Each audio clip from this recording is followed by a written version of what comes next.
So hello friends, welcome back to my channel competitive studies. आज मैं कुछ बहुत बेहतरीन क्वेश्चंस लेके आया हूँ जनरल नॉलेज के ऊपर, जो कि आने वाला एसएससी जीडी के एग्ज़ाम के लिए बहुत ज़्यादा इम्पोर्टेंट होगा। तो आप लोग इन क्वेश्चंस को अच्छे से देखिए। और ये सब questions generally ancient history of India से लिया गया है। तो चलिए वीडियो को शुरू करते हैं। और वीडियो अगर अच्छा लगे तो मेरे चैनल को सब्सक्राइब कर दीजिए और वीडियो को एक लाइक ज़रूर कर दीजिए। तो हम लोग का अगर पहला सवाल देखें तो पहला सवाल है कि अश्वघोषा was a poet in the court of king dash.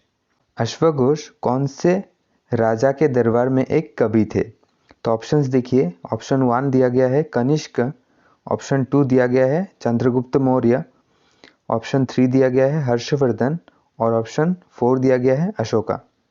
तो ये जो अश्वघोषा थे ये राजा कनिष्क की कोर्ट का एक पोएट थे, मतलब राजा कनिष्क के दरबार का एक कवि हुआ करते थे।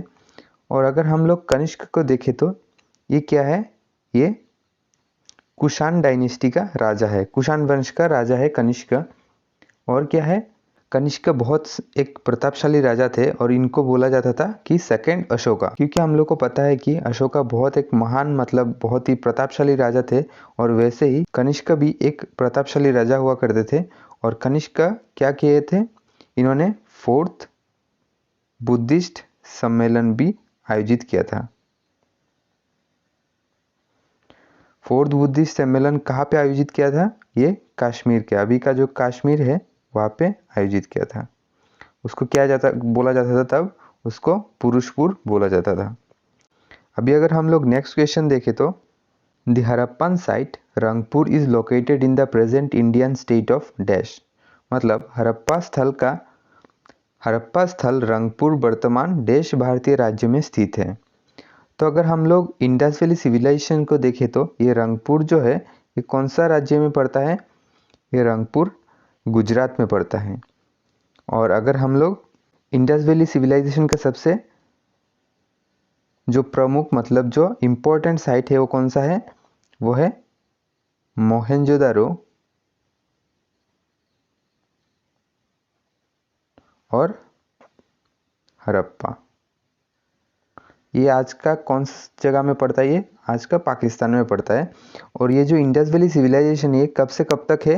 ये अराउंड 2500 बीसी से लेके 1750 बीसी तक है। 1750 बीसी तक क्या है? इंडस वैली सिविलाइजेशन है। फिर अगर हम लोग देखें तो dash is also known as the light of Asia.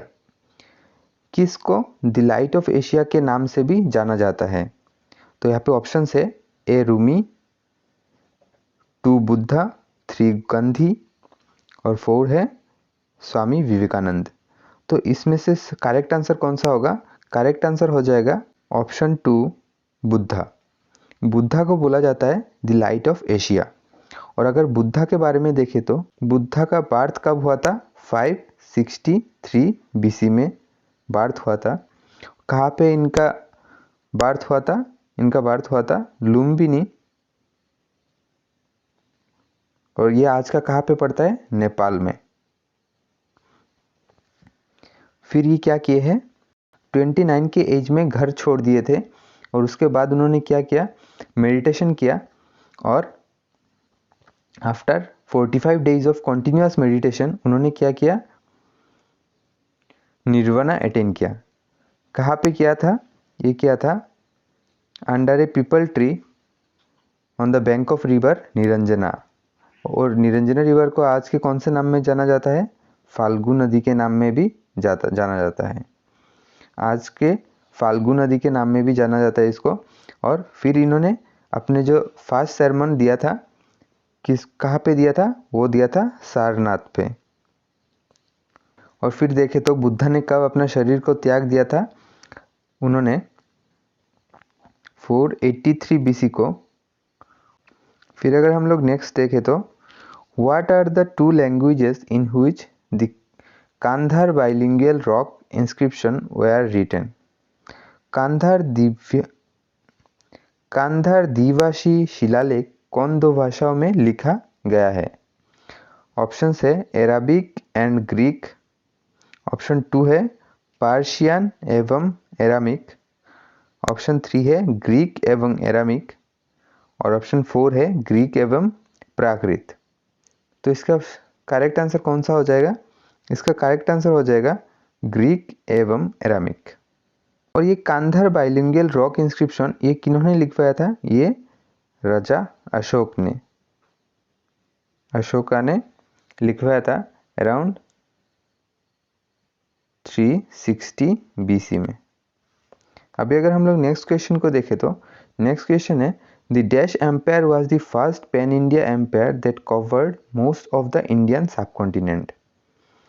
मतलब ये कौन सा पहला साम्राज्य था जो कि अखिल भारतीय साम्राज्य था जिसने अधिकांश भारतीय उपमहाद्वीपों को कवर किया था? तो ऑप्शन है छोला, कुषाण, मौर्यन या फिर गुप्ता। इसका करेक्ट आंसर हो जाएगा ऑप्शन सी मौर्य। तो अगर हम लोग देखें तो मौर्य डायनेस्टी किसने स्थापित किया था? ये किया था चंद्रगुप्त मौर्य ने।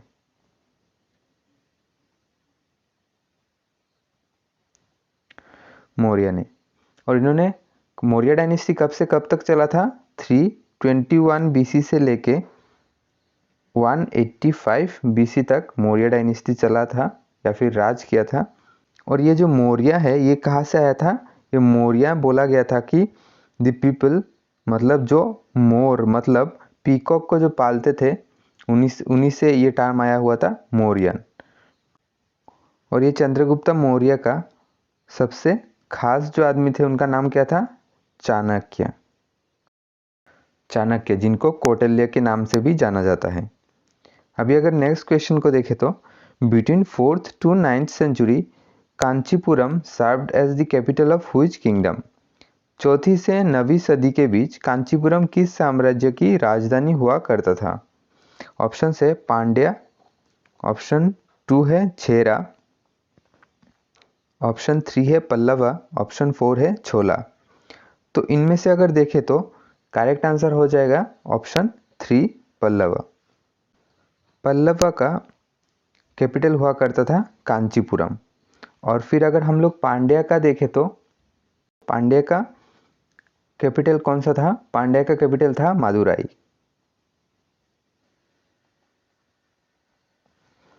फिर अगर हम लोग छेरा का देखें तो छेरा का कैपिटल हुआ करता था मुजरी। फिर अगर हम लोग छोला का देखें तो छोला का हुआ करता है तंजोरे या फिर तंजोर, जो कि बहुत इम्पोर्टेंट है। और ये जो छेरा है इसका फाउंडर कौन था? इसका फाउंडर था उदयन छेराथन। ये छोला जो था ये छोला वंश इसका फाउंडर कौन था? इसका फाउंडर था विजयालय।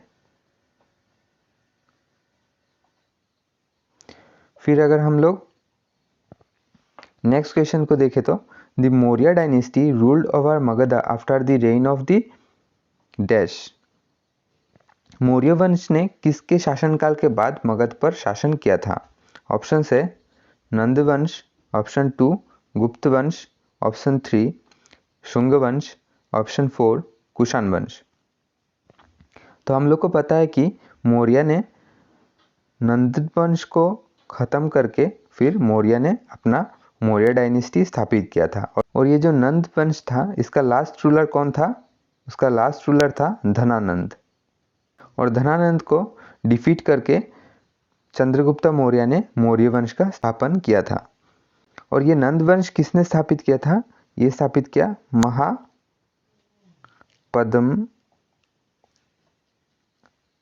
नंदा। फिर गुप्ता डायनेस्टी को देखें तो गुप्ता डायनेस्टी किसने स्थापित किया था? ये था चंद्रगुप्ता 1। फिर अगर शुंग डायनेस्टी को देखें तो शुंग डायनेस्टी किसने स्थापित किया था? पुष्यमित्र शुंग ने। और कुषाण डायनेस्टी किसने स्थापित किया था? कुषाण डायनेस्टी स्थापित किया था कुजुला कैडफाइसेस। कुजुला कैडफाइसेस ने कुषाण डायनेस्टी को स्थापित किया था। अभी अगर हम लोग नेक्स्ट क्वेश्चन को देखें तो which of the following options give the correct chronological order of rulers of the Mauryan empire. निम्नलिखित में से कौन सा विकल्प मौर्य साम्राज्य के शासकों का सही कालानुक्रमिक क्रम देता है?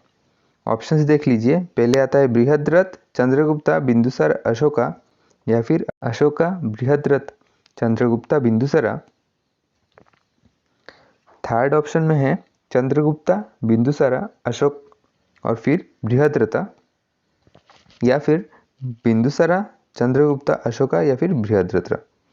तो यही ऑप्शन में से अगर हम लोग करेक्ट ऑप्शन देखें तो करेक्ट ऑप्शन हो जाएगा ऑप्शन सी। पहले चंद्रगुप्ता आए थे, फिर उनका लड़का हुआ था बिंदुसारा, बिंदुसारा का लड़का था अशोक और अशोक का लड़का था बृहद्रथ। अभी अगर हम लोग नेक्स्ट क्वेश्चन को देखें तो who among the following was the successor of Chandragupta one? Chandragupta one का नेक्स्ट मतलब उनका सक्सेसर कौन हुआ करता था? निम्नलिखित में से कौन चंद्रगुप्त प्रथम का उत्तराधिकारी था? तो ये ऑप्शन अगर देखें तो पहला है विक्रमादित्य, सेकंड है समुद्रगुप्त, थर्ड है चंद्रगुप्त, फोर्थ है घटोत्कच। तो इन ऑप्शंस में से कौन सा आंसर सही हो जाएगा? वो हो जाएगा समुद्रगुप्त।